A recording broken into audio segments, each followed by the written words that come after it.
Yo, peace, peace. Bargani, Islam, Salam, Hetepu, Rahubat, Chino Lakuni Nani, Chinobu Bandele, Elami, back in the building for another exciting video. Today, we're going to be discussing the understanding of tax ID numbers and how to use them to correct your status. Okay, so this is our free national lesson. That's what we're gonna get into today. So if y'all get in the building, please like this video, thumbs up this video, share, subscribe. You know the routine. Please do that. Most of y'all don't. So before we get into our spiel today, as I should say, I'm gonna hit you with an ad, and we're gonna get right into this. All right. Yes, knowledge is for the people. Get your books today on indigenousmoors.org, your one-stop shop for indigenous needs.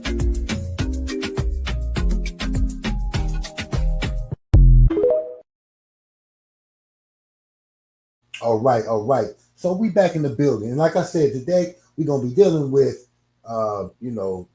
different numbers. We're gonna be looking at, different tax ID numbers. All right. So it's if y'all didn't know, there's a lot of different ones. So what we're gonna really get into particularly is gonna be the ITIN number. Okay. This is a number that deals with foreigners. Okay. So I'm gonna let her get into the spiel. We're gonna get into this video, right? And then we're gonna break it down. Let me go back. But it starts with it to be the gospel truth. All right. Let me go back. Let me get it together. Let me get okay. There we go. All right, here we go. You know, they say ignorance is a bliss. There are people who just don't care. They don't keep up with the news. They don't look for reliable sources. They repeat whatever they hear. They believe it to be the gospel truth. They do not seek to get the truth. Anything you Hold say on, to y'all. them, they believe. Let me The put it video on before screen. this, I mentioned the ITIN number, but I just wanted to share it with you guys. It's called ITIN, the individual tax ID number. It's a 9-digit number. It looks just like a social security number. Yep. It takes the same format as a social security number, but it starts with a 9. And yes, undocumented people can apply for one of those numbers. They take the number and they apply for jobs. So I fill out an application for a job, my name, whatever. I might click the box that says citizen, so it wouldn't bother me and ask me for a green card. I put my number in and I apply for the job and I'm paying taxes. Do you know how many millions of people in this country work and pay taxes using the ITIN number? There are even states that accepts those numbers so that individuals can get their driver's license. All I'm saying to you guys is this: not everybody in this country who cross the border, who overstay their time, who is considered an immigrant, is here and taking stuff that belongs to you, or so you feel. All right? And I'm talking to everybody, not just the born Americans. I am hearing even from people who had to go through the process to become citizens also. And they are saying the very same thing. All they forget where they come from. Sometimes all of us forget where they come from. And all they believe that these people are coming in and taking stuff that belongs to you. Ain't nobody taking nothing that belongs to you. What belongs to you, you're going to work hard and get what belongs to you. That is what belongs to you. Okay? There are millions of undocumented people who are working hard,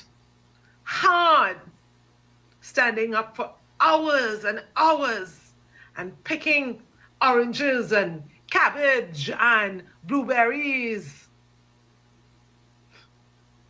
so that you can get orange juice. Okay? They're working hard and they're paying taxes to take care of their families. All right. So she giving you a little intro. She mentioned in the ITIN. She's saying how they're using the ITIN for taxes because they're able to pay as an undocumented immigrant. You're able to pay your taxes, right? So that's what she's saying. So can we use it though? Can a U.S. citizen get one, right? Or I know this is a question, right? Can a so-called U.S. citizen, Moorish American, whatever, can you get one who are considered U.S. citizens? We're gonna get into that, right? But let's get a little bit further into this. I got another video to kind of go into detail a little bit more. So we got a couple ITI. Need to go to My fault. All right, let's go. the irs.gov website. Once you're on that website, you can complete the form W-7, which is the application for the individual taxpayer identification number.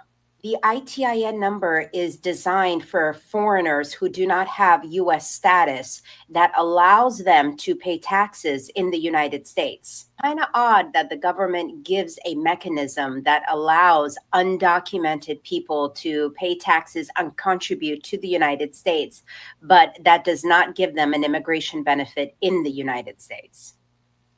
All right, all right. That I wanted you heard what she said. So the ITIN is a number that can be given to undocumented, right? But it still doesn't give you status as a citizen, but it just allows you to pay taxes. So understand that too. So you can't be out here like I got my ITIN and think that you can that you're a citizen, all right? Because that's not the case. So let's look a little bit further into the ITIN, just a little bit further more. I got it, like I said, I got a couple videos on this so you can get a little bit of understanding, overstanding. All right, so let's go. Regardless, if you're undocumented and you don't have a TIN number, you have to have a TIN to be able to access private healthcare. So the most important advice you would give someone undocumented is go and take the steps of getting your ITIN number, your individual taxpayer identification number with your local tax person. And then once you have that number, life gets really easy. So now you have a TIN number, you can utilize those years of using that TIN number towards, even for Medicare and for Social Security. But in order to obtain private health insurance, not cover California, you do have to have a TIN number or social. All right, now I want to say something, okay? Because that is the advantage. So it's like if you're out here, you don't really have a number, right? Or if you have, like, there's people out here who has a social security who are undocumented, okay? They're undocumented who have maybe a social security number, but if they're undocumented or if their license, their visa has expired, or they're not here legally, that social security number is no longer available to be used. Can't use that social security number to technically for employment in them and things of that nature. Now the ITIN, you're not supposed to use the ITIN for work as well, but there are advantages to it. So one of the advantages they were saying is like you can get Medicaid, Medicare. You can get certain you'll qualify for certain things. If you're Obamacare, they tell you need a social security number or ITIN. So the ITIN it definitely has benefits, right? So you guys just to understand that. But um, we're gonna keep we're gonna keep going. Let's get to the next video. So the next video, like I say, it's about the ITIN, right? Because we gotta break this down. This is a lot of information. All right, let's go. If you're here in the United States as an undocumented immigrant and you want to apply for an ITIN number, which is an individual tax identification number, with this number you can use it to rent an apartment, to apply for a credit card, to open your bank account, even though you can apply for a bank account without having an ITIN number. It is used to build credit score, but the main reason for the tax ID number is whenever you have an employer, in order for you to report your earnings, even though immigration tell you not to work, in order for you to report your earnings to the IRS, you'll need to have a tax ID number, and you know the different reasons first to file taxes. So if you want to apply for ITIN number, as you know in the past, I used to offer this All right, let's service go and I back. discontinued. Let's So go now back a we little bit. start See if we can go again. back. You can Let's see if we can go back. Because she said something, right? I want y'all to check what she's saying. Because she's saying about working. apply for She's ITIN saying how number. you can work with the ITIN. Tax Right? ID number, and you know the different reasons first to file taxes. So if you want to apply for ITIN number, as you know in the past, I used to offer this service, then I discontinued. So now we start again. You can reach out to my office. There's two numbers in the bio Hold on. if Let you me go want. back. I need to go back for a minute. Let me go back. Number is whenever you have an employer, in order for you to report your earnings, even though immigration tell you not to work, in order for you to report your earnings to the IRS, you'll need to have a tax ID number. And you know the different reasons first to file taxes. So if you want to apply for ITIN number, as you know in the past, I used to offer this service, then I discontinued. So now we start again. You can reach out to my office. There's two numbers in the bio if you want to apply for your ITIN number, aka ITIN number. There's a lot of things that you can do with the ITIN number. And I do have a video on my YouTube explaining all of that. You can use it to file taxes with your US citizen partner. You can file jointly. If you have a US citizen child, you can claim that child as a dependent instead of waiting for a friend or family to claim that child for you. I know the part they go in and file for the child and give when them feel like give. So there's a lot of things that you can do with the tax ID number. So we now offer that service again. Reach out to our office today. All right. All right. Let's keep it going. We're gonna keep it pushing. I think that was pretty heavy though, what she was saying, because she's saying that you can use the ITIN, like I mean, to open bank accounts. You know, you can use your ITIN to essentially to work, because even though you're doing it, you can use it to report your earnings. You know what I mean? So uh, let's keep going. This next one, all right. Now it's gonna get a little bit more in depth. Let's go. All right. Okay, here's a part 2 on how you guys can get jobs if you guys are undocumented with an ITA number. So like I said, an ITA number does not grant you work authorization, but you are able to basically open your business. And although that sounds intimidating, that is the way in which you will be able to find job opportunities. Disclaimer that not every single company or employer will hire you as a contractor. It is difficult to find job opportunities, but not impossible. And something that we have to understand as undocumented individuals is that we have to be creative about our situation, because obviously the systems set in place do not make it easy for us. For example, there's people who need virtual assistants, and basically they hire you through contracting services because obviously they report this income to the IRS because they obviously have an employee. And then you basically get your 1099 form from them, and then you basically file taxes with that to pay taxes on the income that you've won. Not every single business, company, or whatever it is will hire people through independent contracting. So it's very important to understand and ask before you even apply to a job position if it's a 1099 opportunity.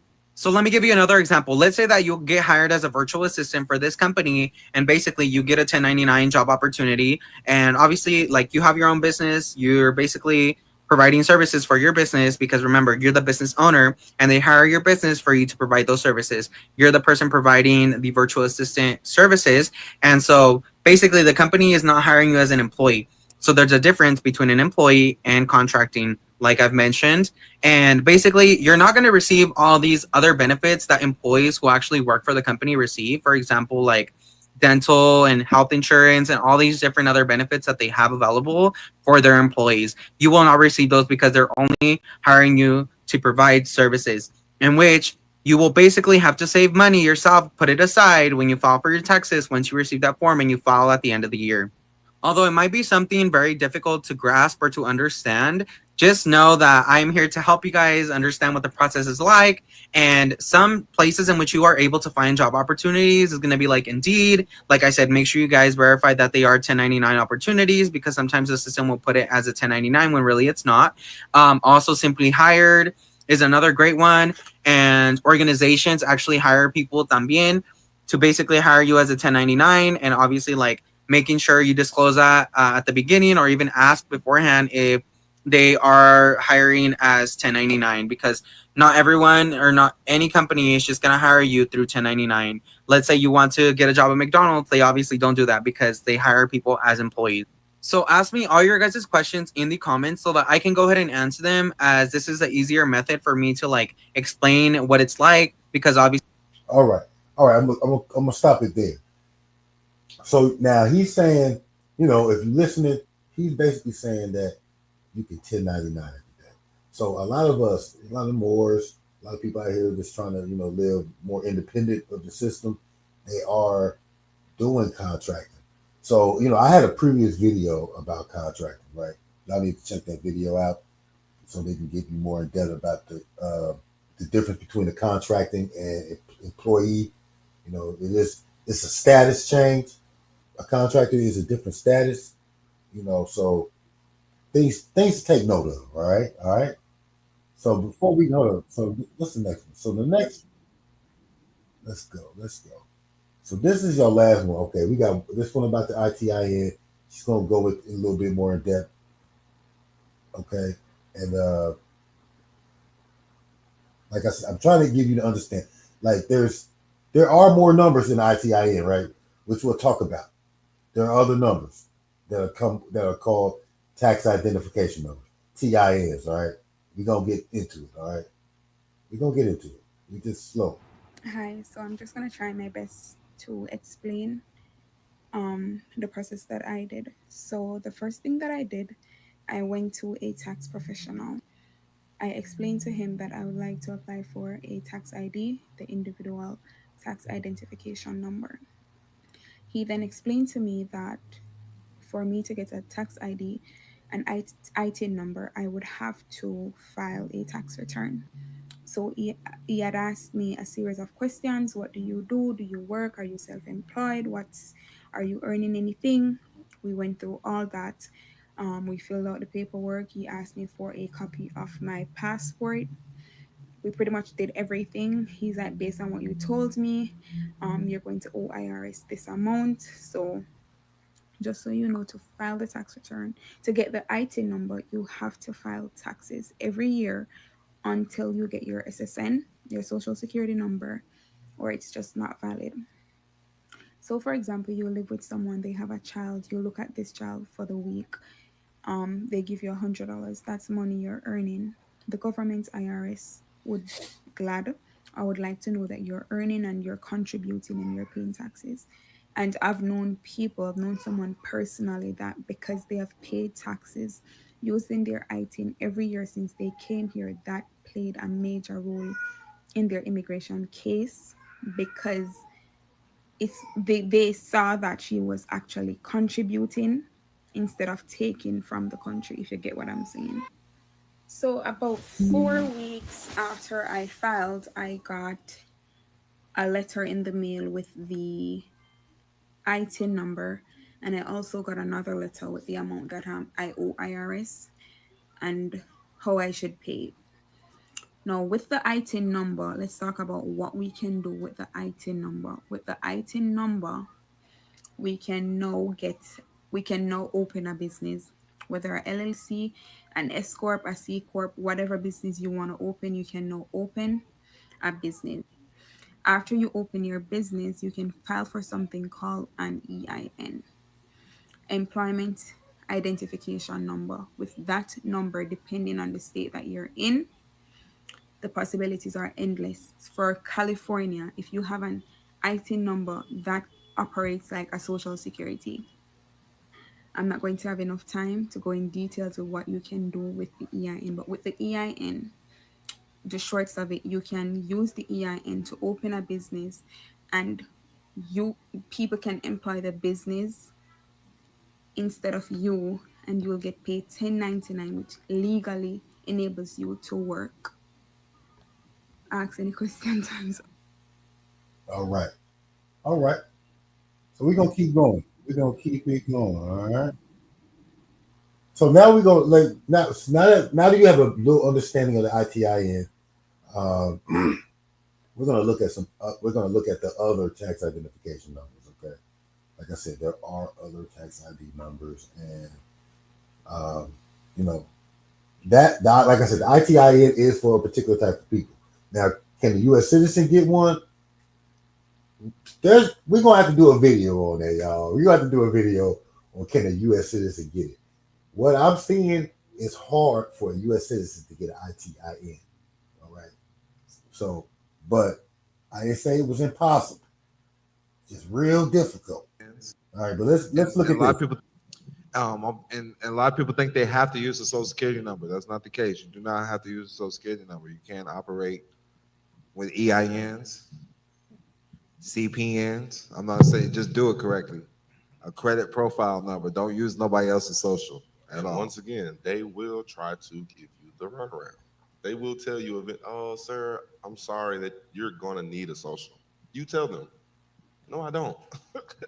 I have a 9-digit entity that's tied to a business, which is what you need, right? That's what your social is. You're that 9-digit entity tied to that business. If you got an LLC, that's your 9-digit entity that you created. They just created the 9-digit entity for you.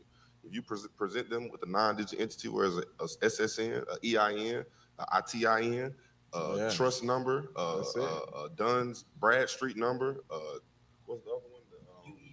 Yeah, that's it. Any 9-digit number that's tied to an entity you can use for the same thing you use anything for. So don't let them, like I said, they're not supposed to allow you to do that. They're going to give you the runaround. But if you come in and say, no, look, here are the facts. Here are the laws telling me that I can't do this. You're being unlawful right now. I'm about to press charges. Okay, what's your EIN, sir? Yeah, here you go, right here. Right, that's how it works. US 5228, it is unlawful for any federal, private agency, bank to request your social security number. And that's on faq.ssa. All right. I'm glad she said that. I'm glad we got there. Because now we about to tie it all in. We winding this down, right? But I'm about to tie this in. See, when we talk about the ITIN, a lot of people want to get the ITIN because it's the status of an ITIN is foreign. It's for foreign people. It's for people who are undocumented or who are not quote unquote U.S. citizens, right? So for you to have an ITIN, for many who are into the progressive understanding, like Moors and things of that nature, who are pushing for nationalization of their own, they are trying to distinguish themselves from being a U.S. citizen, right? And so you got the ITIN, which the status is really is not of the U.S., but the Social Security number is. It shows that the U.S. has jurisdiction. So many people don't want to use the Social Security number. And just like this video we just watched, they show you don't have to. They're trying to get away from using the Social Security number, right? What I'm going to show you right now is the next phase to this, because the Social Security number, it can track you. It has the ability, like if you owe stuff, money, whatever. like say you owe student loans or whatever. We talked about student loans before, but like the Social Security number is what they use to put you in debt, right?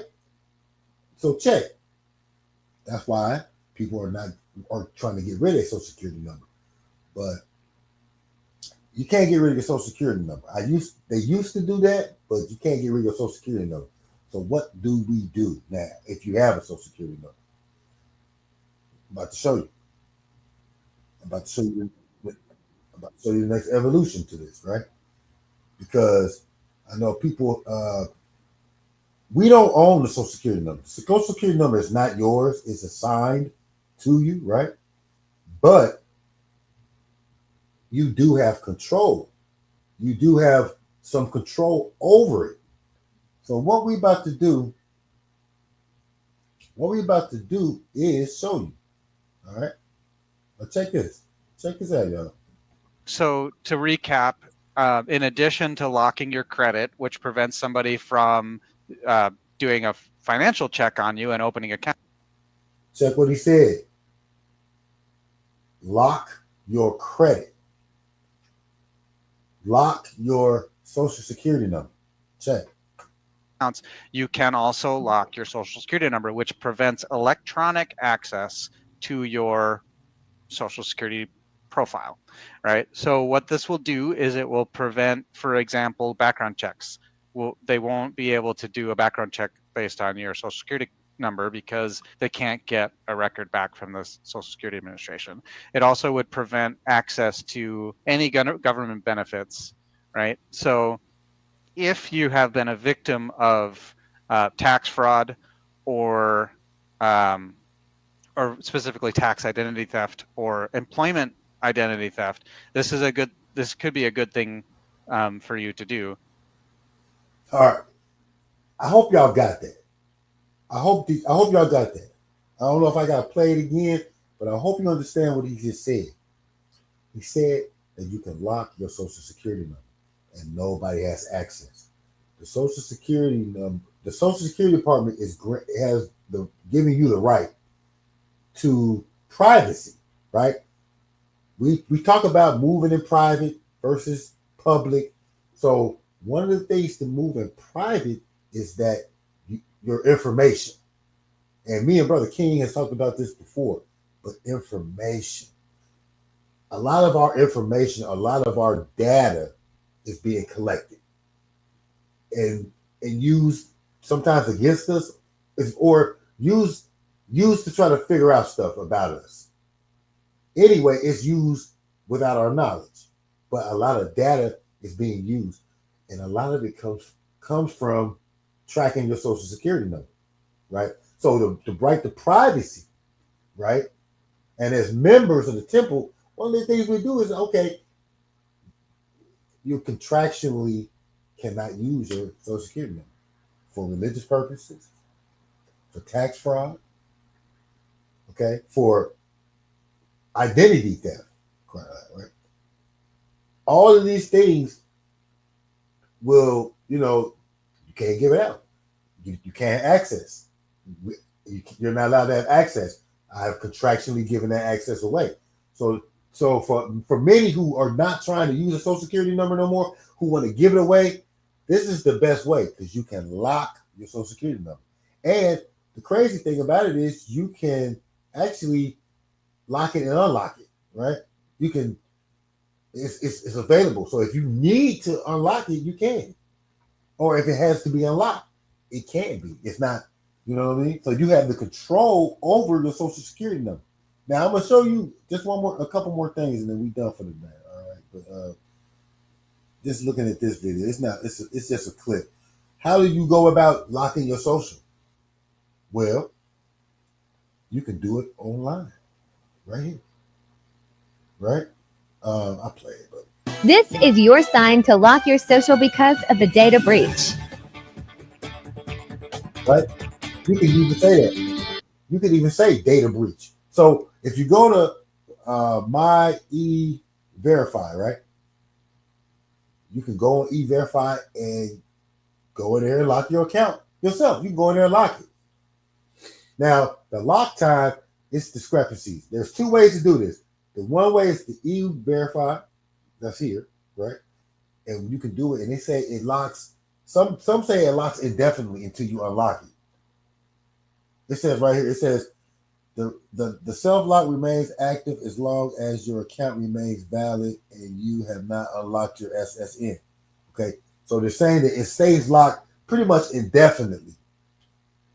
But I did also hear that it locks for a year and then it unlocks. So, regardless though, if you have to even go back a year and renew it every year or whatever, just to check every so often. But like I said, this is for the E-Verify, right?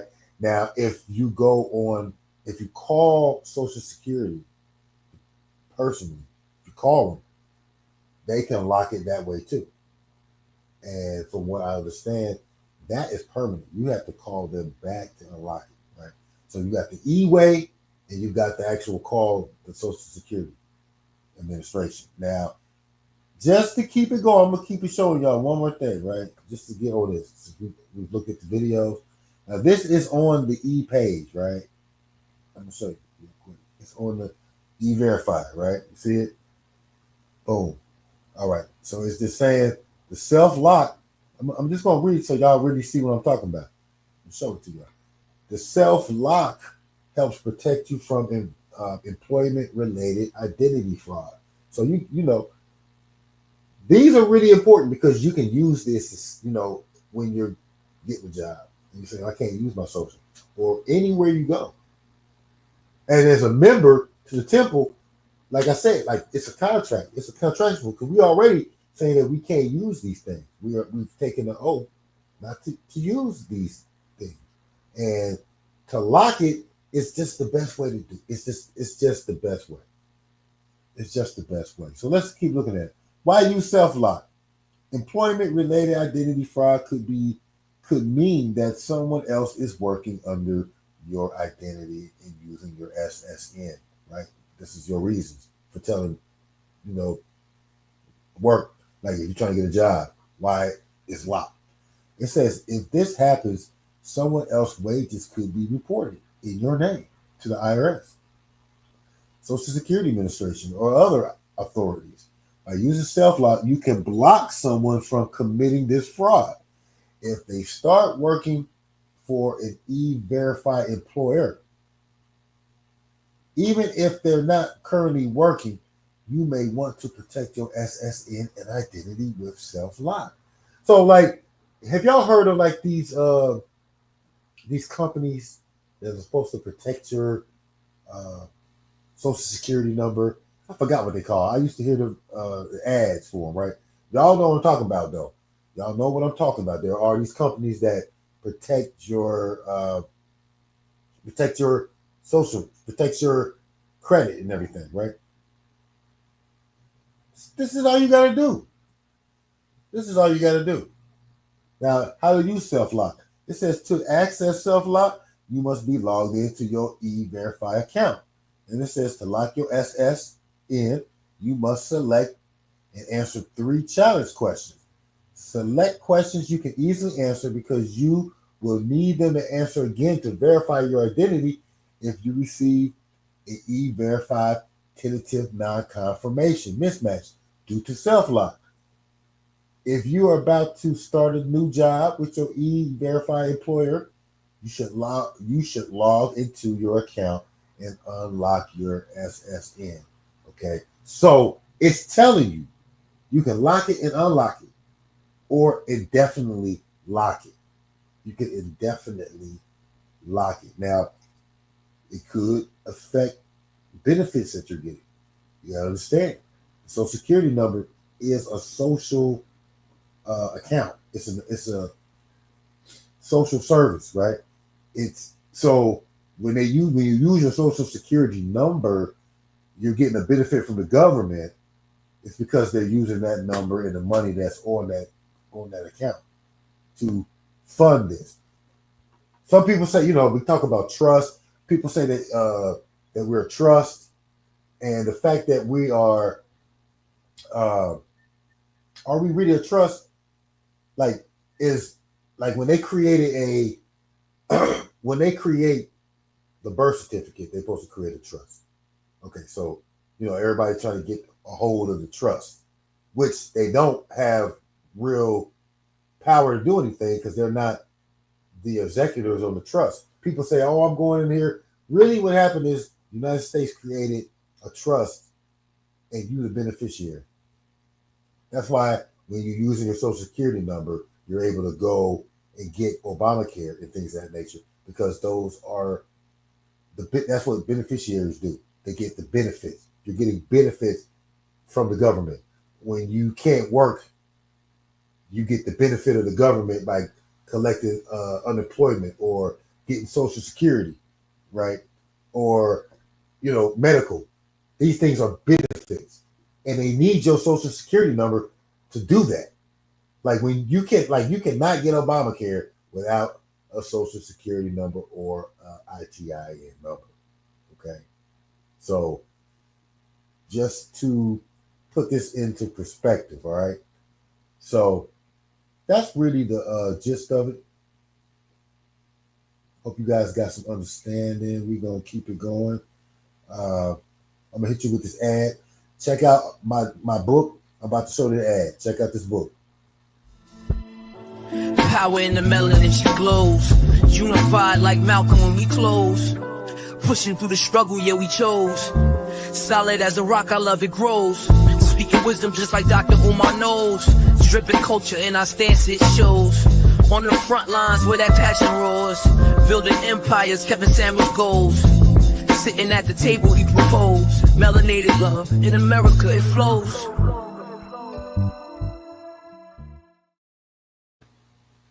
All right, y'all. Peace. Tuta Nana.